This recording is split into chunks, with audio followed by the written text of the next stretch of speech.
Great, well, thank you, Mike. My name's Craig Labovitz, and today I'll be talking about DDoS and botnets. If we could advance this slide. So if you attend any presentation from any security vendor in the DDoS space, you'll see a slide like this. DDoS is growing.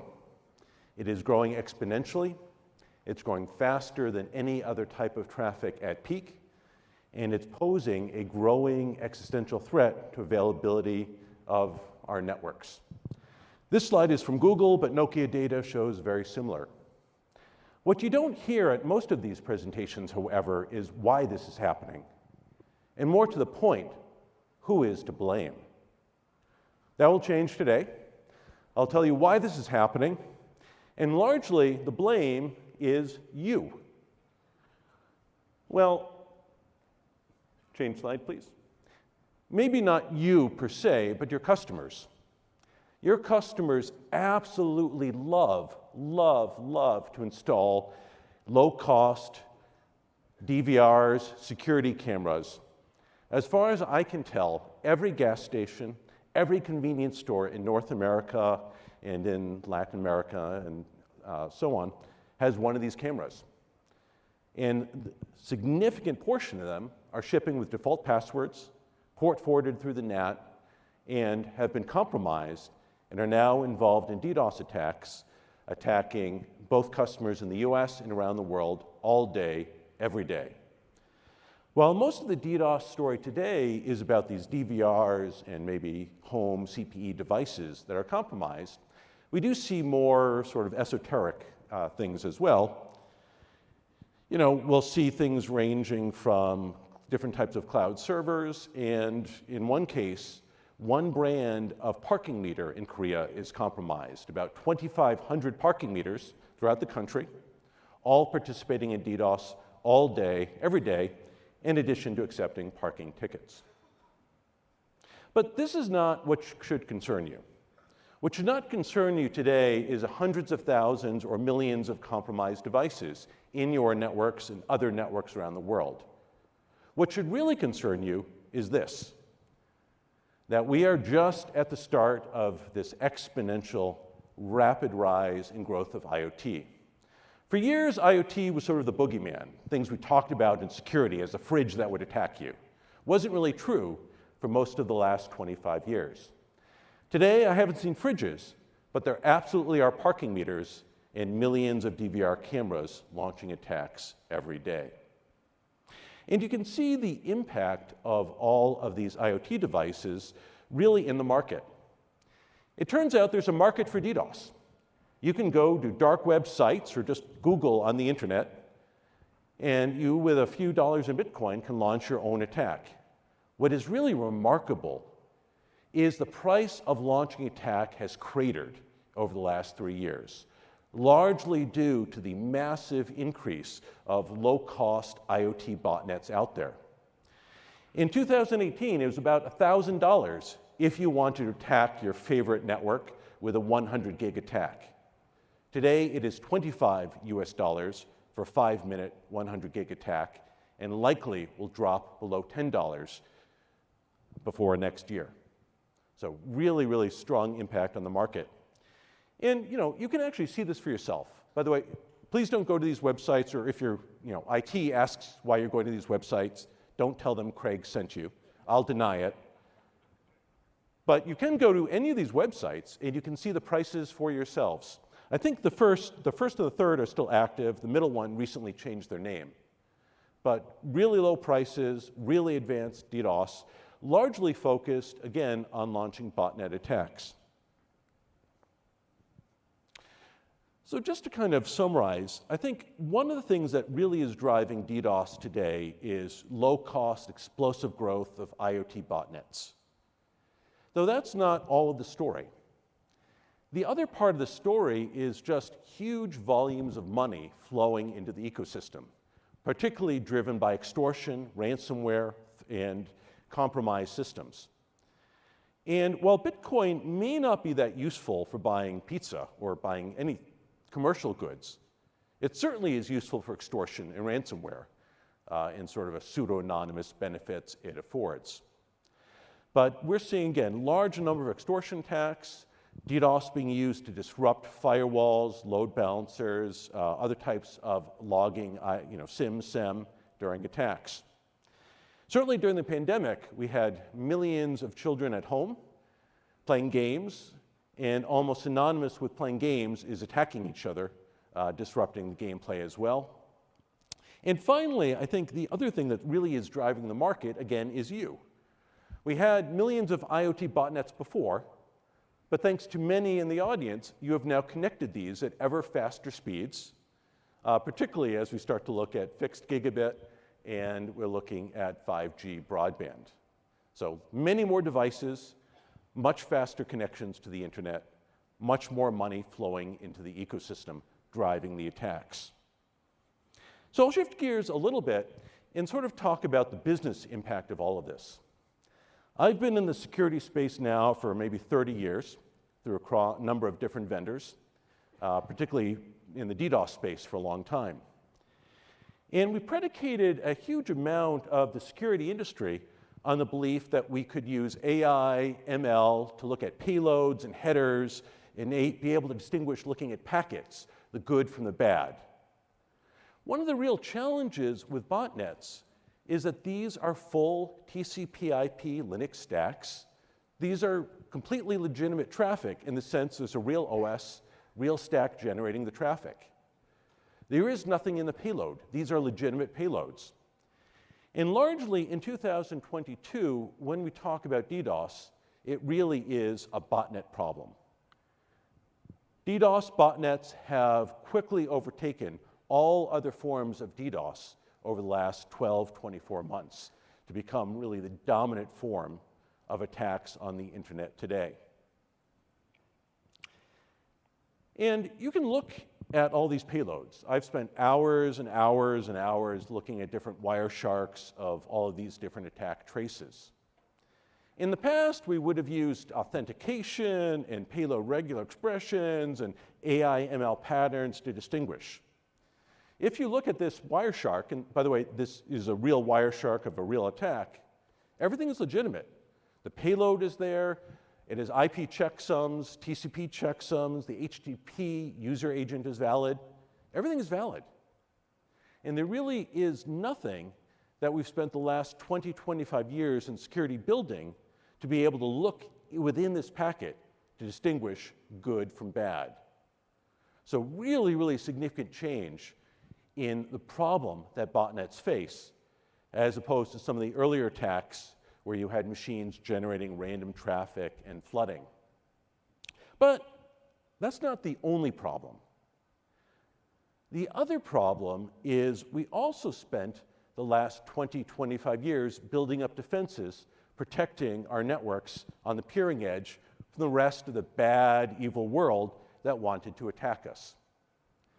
In 2022, the threat is as much what is outside your network as all of those thousands or hundreds of thousands of compromised IoT devices within your network. And again, the problem is DDoS defense, firewalls, all typically on the peering edge, but we're now seeing just tremendous increase in the level of activity and compromised devices and DDoS traffic volumes from within the RAN, from within your customer base. But perhaps that's not all the bad news. The good news, perhaps, is for most of the last 20 years, the US was a net consumer of DDoS. That is, mostly the US was a victim from the rest of the world. Congratulations.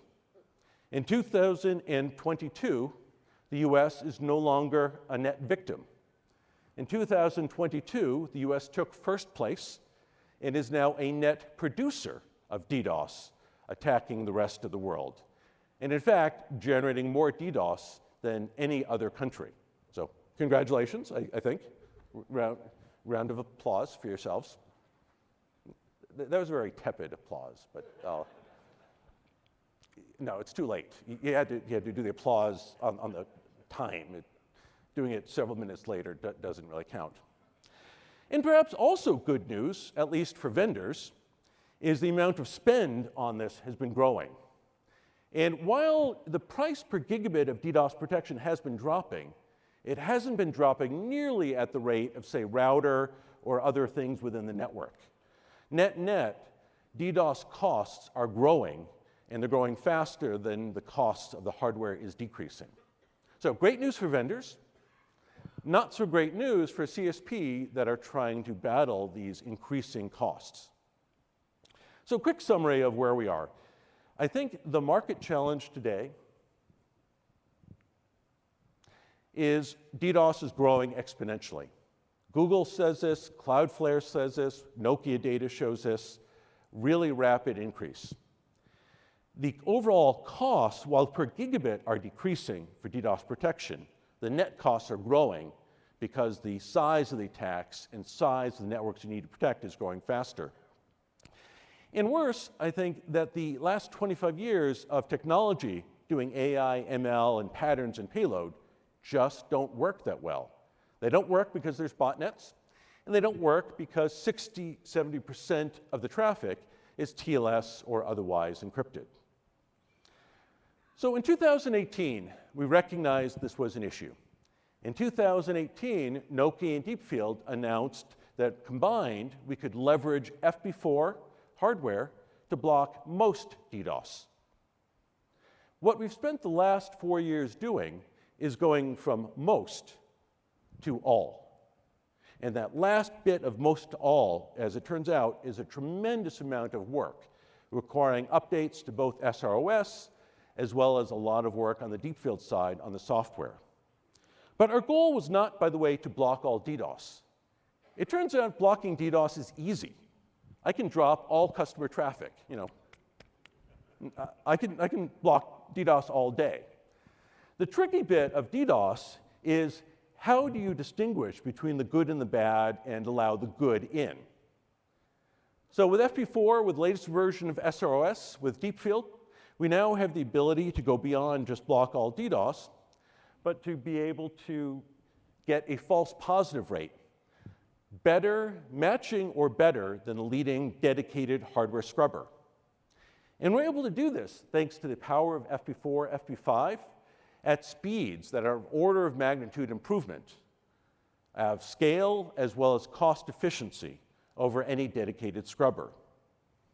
And we're able to do this without any additional hardware in the network, leveraging existing FP4, FP5 with Deepfield and latest version of SROS to block all DDoS at a scale, efficiency, and quality equal or better than dedicated hardware scrubbers. So I'll spend a few minutes and talk about how we actually do this. So at the end of the day, DDoS really is a big data problem. If you have millions and millions of IPs sending you traffic to your customers, it really is about being able to look into these millions of IPs and identify patterns and structure and distinguish the good from the bad. I started out doing AI back in the 90s. And that was, for those of you who know, the AI winter when AI kind of failed for 20 years. The biggest change in the last decade with AI is not actually the algorithms. I mean, the algorithms are better, but really it is the data is better. Access to more data, access to more compute to process that data. And that really is where Deepfield focused our energies. The other thing we started out back in 2018 and continuing today is recognizing you can't fight Moore's law by putting lots of third-party appliances in your network. The only thing that really is scaling at the rate of traffic volumes and DDoS today are routers. That's the only thing that is scaling at the same price points and scale. So back in 2018, when we announced FP4 and Deepfield, it was about leveraging that architecture to block most, and now today, all DDoS. And ultimately, DDoS is just about really a problem of granularity and scale. How many line speed ACLs can I install? How granular are those ACLs? And that really is, I think, a lot of the power of the close ties between FP4 and Deepfield to provide that in native silicon. So as I said, The first thing we set out to do, whenever you're doing ML AI, the algorithms are important, but data is important. The data you train on is really important. So we set out to collect every DDoS. 4 years ago, we put out honeypots, we solicited samples from customers, we scoured the dark web, we collected 10,000 and growing samples of every type of application and flooding and, basically, as far as we can tell, one of the largest collections of malfeasance and DDoS samples ever collected on the internet from around the world, from honeypots. And again, I list some of the honeypot and booter names. Please don't go there, or at least don't tell them Craig told you to visit any of these sites. So a very, very large sample library where we can now start to assess how successful can we be installing filters on FP4, FP5. So first step was collecting the very large library of all DDoS to use as a training set. The second thing we do is we do massive scale crawling. Probably second only to Google or a few others. We crawl every IP on the internet using Nokia cloud infrastructure every day, all day. We crawl trying to identify every exposed port and try to map all of the signatures to what IoT devices. Try to identify every DVR on the internet that is exposed, every CP, MikroTik router, et cetera, thousands and thousands of different devices across V4 and V6 address space. And we call it, by the way, both for our analytics product, but also to identify the IoT endpoints. Because it turns out that the IoT endpoints, as I show later, are a really powerful tool when combined with other ML AI to discriminate good traffic from bad traffic. So massive crawling, every IP on the internet. But where we've spent a lot of time over the last 4 years is being able to take advantage of the hardware. Now, folks normally think of writing compilers for Intel chips and regular C and programming on regular chips. What we realized going back several years is that the hardware in FP4, FP5, as well as other vendors to some extent, is getting increasingly sophisticated. And when you start to reason about low-level commands and low-level ACLs, it really is a problem of understanding what is available on the hardware, how best to use that hardware platform in light of the particular type of both good traffic and bad traffic. So we wrote a really sophisticated compiler that takes in all of our knowledge of all of these thousands of attack samples with real-time information from the network about what's happening with attacks, and ultimately creating real-time, constantly updated filters on the FP4, FP4, and soon FP5, blocking the attacks. And I'll go through just a little bit of showing you what this actually looks like in practice. So for example, this is an attack to a European customer, healthy size attack, 2.4 tera, right? It used to be 1 tera attacks got the news. Now we're seeing fairly frequent 1 tera attacks and attacks even much larger. This is a screenshot of sort of the back end of Deepfield where it recognized this was a UDP botnet flood attack, 2.4 tera, 226 million packets per second, and the system automatically installed 1,057 filters to surgically block the attack with, in most cases, very close to 0 false positive and 100% drop. And what's happening under the hood is sort of this. As I said, the system is automatically classifying, based on the library, based on crawling, all of the endpoints sending traffic. So we're not just looking within payload, but we can now reason about who is sending the traffic. The orange are IoT devices where we've recognized there's a known CVE. Red is where we've actually seen it used in the last 4 days in other DDoS attacks. So, while one compromised device sending you traffic may not be a problem, it may not be suspicious. I mean, there are so many compromised devices in your network, right? My mother probably has a compromised device. But when you start to see patterns all at once, one Comax camera is not a problem. But seeing thousands all sending the same type of traffic at the same time is, super strong indicator this is an attack, as well as we can reason about how to mitigate this attack. And again, this is doing it for billions and billions of IPs, doing it at real time, looking at traffic through the network. And I won't go through, I think, all of sort of the data, but ultimately this is about reasoning about, we know generally when we're doing our testing and evaluation what is good traffic, what is bad traffic. We understand the historical traffic patterns. And this really is about the number of filters we can install. As I said, I think the key metric when you're evaluating DDoS is not can you block the DDoS traffic. Anyone can block DDoS traffic. The tricky bit is zero false positive.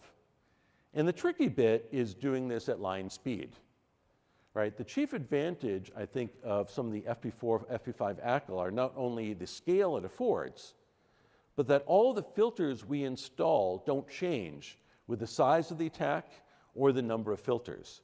It is always line speed, always predictable, and certainly makes capacity planning and reasoning about provisioning for DDoS attacks much simpler than when you have other hardware platforms or third-party scrubbers where, in fact, the bandwidth and the throughput might change. So we've spent the better part of the last several years evaluating FP4, FP5 with Deep Field on tens of thousands of attacks. And this is kind of the broad spectrum, just showing that when we look at all these attacks, and by the way, this is showing, I think, sort of the cumulative percentage of attack traffic over the last several years. FP4, FP5 basically is successful on all of these attacks. It is successful on the attacks where people are spoofing traffic. It's successful on the attacks where they're doing amplification. It's successful on the attacks where they're launching HTTPS and TLS, HTTP GET application attacks against particular web servers. And again, these are all real attacks. You'll see, by the way, that botnets have reached now, or about to reach 60% of all attack traffic by volume. So in this graph, you can see the really rapid rise of botnets. It's also kind of interesting that the bottom tail of botnet on the left there is really due to just those are the application attacks, lower volume. But again, I think the important takeaway from this slide is that we were successful with all attacks, from application, spoofing, to the typical amplification attacks. So let's conclude with just, I think, the last note of what we've been up to. Going back in 2018, we could block most attacks, leveraging additional AI, ML, creating a compiler for FP4, FP5.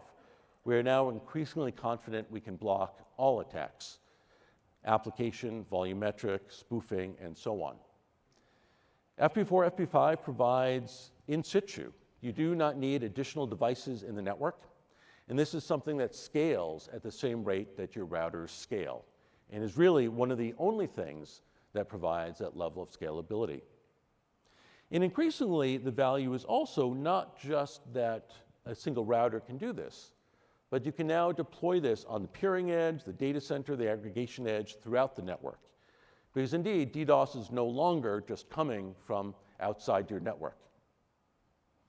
And ultimately, I think we're really excited at this technology. We think we're facing an exponential growth in attacks.